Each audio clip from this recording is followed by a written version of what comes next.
Hi hello வணக்கம். இன்னைக்கு நம்ம பார்க்க போகிற ரெசிபி மேங்கோ பப்பட். இதுக்கு தேவையான பொருட்கள்: மேங்கோவை தோலை சீவிட்டு நல்லா மிக்சியில் போட்டு அரைச்சி பேஸ்ட்டாக எடுத்துக்கோங்க. 2லேருந்து 3 ஸ்பூன் சீனி, சிறிதளவு ஏலக்காய் தூள். இந்த 3 பொருட்கள் தான். இப்போ ஒரு பேனை ஹீட் பண்ணிக்கோங்க. ஹீட் பண்ணிவிட்டு மேங்கோ பேஸ்ட்டை போட்டு நல்லா மிக்ஸ் பண்ணிக்கோங்க. 2 ஸ்பூன் சீனி, சிறிதளவு ஏலக்காய் தூள் இதெல்லாம் போட்டு நல்லா மிக்ஸ் பண்ணி விட்டுக்கிட்டே இருங்க.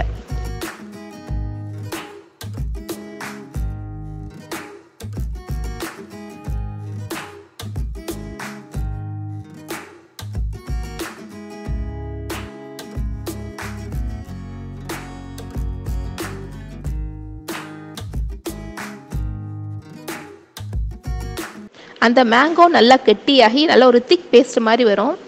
அதுக்கப்புறம் ஒரு பிளேட்டில் லேசாக கீ தடவிக்கோங்க. கீ தடவிட்டு இந்த மேங்கோ பேஸ்ட் இருக்குல்ல, அதை ஊற்றிடுங்க. நல்லா ஊற்றி நல்லா ஸ்ப்ரெட் பண்ணி விட்ருங்க. இந்த மேங்கோ பேஸ்ட் 2 நாள் வெயிலில் காஞ்சிட்டாவே சுவையான மேங்கோ பப்பட் ரெடி ஆகிடும். இந்த மேங்கோ பப்பட் நீங்கள் கடையில் வாங்கி சாப்பிட்ற மேங்கோ கேண்டி மாதிரி, அதாவது மேங்கோ சாக்லேட் மாதிரி இருக்கும். ரொம்ப டேஸ்ட்டாக இருக்கும். குழந்தைங்களுக்குலாம் ரொம்ப பிடிக்கும். இந்த மேங்கோ பப்பட் செய்கிறதுக்கு நீங்கள் any type of mango use பண்ணலாம். எந்த வகையான மேங்கோ யூஸ் பண்ணாலும் அதோட டேஸ்ட் ரொம்ப நல்லா வரும். மறக்காமல் உங்கள் வீட்டில் ட்ரை பண்ணி பாருங்கள். ஸ்மைலி சமையல் சேனலுக்கு மறக்காமல் சப்ஸ்கிரைப் பண்ணுங்கள்.